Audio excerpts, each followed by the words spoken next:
Hello, good afternoon, good afternoon. It's your girl Catrell. Hey, okay, welcome once again to 5 Minutes Meeting with Jesus. Ooh, so we've been talking about who Jesus is, and we've been looking at the genealogy, which is the heritage, the ancestral, things about Jesus, his ancestors. So I'm gonna get right straight to it, and I'm gonna try to be very like try to break this down in a way that is very simple and you can understand. So I'm gonna try my best. Okay, so yesterday we spoke about Isaac and Jesus being miracle babies. Today we're talking about Jacob, who is the son of Isaac, who is the grandson to Abraham. So Jacob is the grandson to Abraham.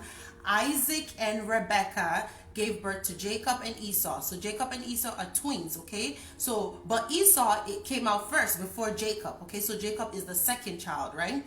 Jacob basically was twins to Esau, and Jacob is the one who betrayed his twin brother Esau. So if you've heard of the story of Jacob and Esau, it was Jacob that betrayed Esau, okay? He betrayed him by taking his birthright. He took advantage of Esau's hunger and sold, made Esau sell his birthright to him in exchange for food. Not only did Esau sell his birthright to his little brother, his twin brother Jacob, Jacob completed this act of theft by disguising or pretending to be Esau, and took his father Isaac's blessing, which was meant specifically for Esau. So Isaac was supposed to bless Esau on his bed when he was sick, and bless him. And Jacob disguised as Esau and took the blessing. So he took Esau's birthright and then took his blessings from his father, right? Now, there are betrayal in the bloodline of Abraham. Betrayal, lies, theft, so many things that I don't want to mention. We're going to find out as we go, okay? So in the bloodline of the ancestral bloodline of Jesus, we see betrayal, lies, theft. Keep in mind that Jesus had to come in flesh to conquer sin and death for our sake. So it is no coincidence that Jesus Christ's ancestors, okay, Jacob had betrayed one close to him, Esau. Imagine betraying the person you shared the same womb with. Ooh, that's intense. So with this whole thing of betrayal, does this sound familiar to you? Right? Remember, Jesus was betrayed by Judas. Remember Judas Iscariot? Okay. And Judas sold Jesus for 30 pieces of silver. So basically, Judas led the soldiers to Jesus where he would be captured. And that that was the beginning of, the story of the crucifixion of Jesus Christ, right? So when we continue, we can see that, like, when we go back to Jacob now. You're going to take this text from Genesis 31 verse 13, or you can read the whole of Genesis 31. We can see that, there's a turn of events with Jacob. When Jacob heard from the Lord that it was time to return home. So basically what had happened was, after Jacob betrayed Esau, Esau had it in his heart to kill Jacob, and Jacob's mother heard and told Jacob, you need to go. And Jacob ran away, and he ran far away, and he lived with the place where he was with Laban, who had two daughters. And there's a whole lot of twists there too. Another betrayal happened here, because when he went there, he saw somebody that he liked, and he was asking, I want to marry this person. So that's something we're going to talk about tomorrow, okay? I don't want to go into detail. But anyways, when it was time for Jacob to go back to his hometown, when the Lord asked him to return back home, Jacob had to literally, ask God for mercy. And this can be found in Genesis 32 verse 9 to 11. And he asked God for mercy. He prayed to God because he was scared that his brother was actually gonna kill him for what he did. But Esau forgave Jacob. So we can also see the spirit of forgiveness there, right?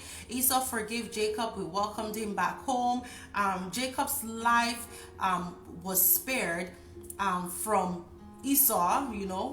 Esau forgave him. Jacob's life was also spared from Laban, which is his father-in-law, because what had happened was when he left with his two wives and his kids and everything, Laban wasn't so happy, right? And Laban sought him out to kill him.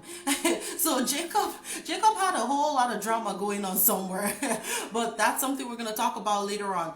But anyways, when you look at, how Jacob's life was spared, right? Jesus's betrayal too, like, Jesus' betrayal and suffering led to Jesus, going to the mountain where he fasted, he prayed to God about his death. Remember the story where he went up with the disciples, he said, wait here, and then he went and he was like, oh God, if you can take this cup from me, but let your will be done, right? Because he knew he was gonna be betrayed, he knew he was gonna die, so God saved Jacob's life twice, from his father-in-law, and also forgave him and gave him mercy so that Esau doesn't do anything to him. And Esau did forgive him, right? And so did the only thing is that Jesus' life was not saved physically, but in the spiritual aspect. When Jesus died, his death brought us redemption, forgiveness of all our sins, but he resurrected back, right? So that's the spiritual element to this. So let's also note that the lineage of Abraham was not free from sin, okay? Abraham's lineage had a whole lot of drama, a whole lot of twists, a whole lot of like spicy, I don't know how to put it, okay? Jacob had some of his children, there were concubines, which we call side chicks now, okay? Like, there was a lot of stuff going on in Abraham's lineage, going down, even down to David. Like, oh my God, we're gonna get into it. It's too interesting to just like walk past by, okay? Now, as we continue, we will touch on some of the things that happened in Abraham's lineage, which is Jesus' ancestry, okay? For instance, we saw Isaac and Jesus, like I said, was miracle babies. Do keep in mind that Abraham's wife also, Sarah, was barren. Also, Isaac's wife was barren for I think about 20 years or so. This tells us that there was a bondage of barrenness in Abraham's lineage. And when we look at the lies, Abraham told lies, Isaac told lies. It's like, come on, what's going on in this family? There was a betrayal. So no wonder Abraham's lineage was very important for Jesus to come through as man, as flesh, okay? There was a lot of sin in Abraham's family lineage, from lies to deceit to betrayal to theft, etc. So now we know that Jesus' death covers all sin, yoke, bondage, iniquities, and curses, and etc.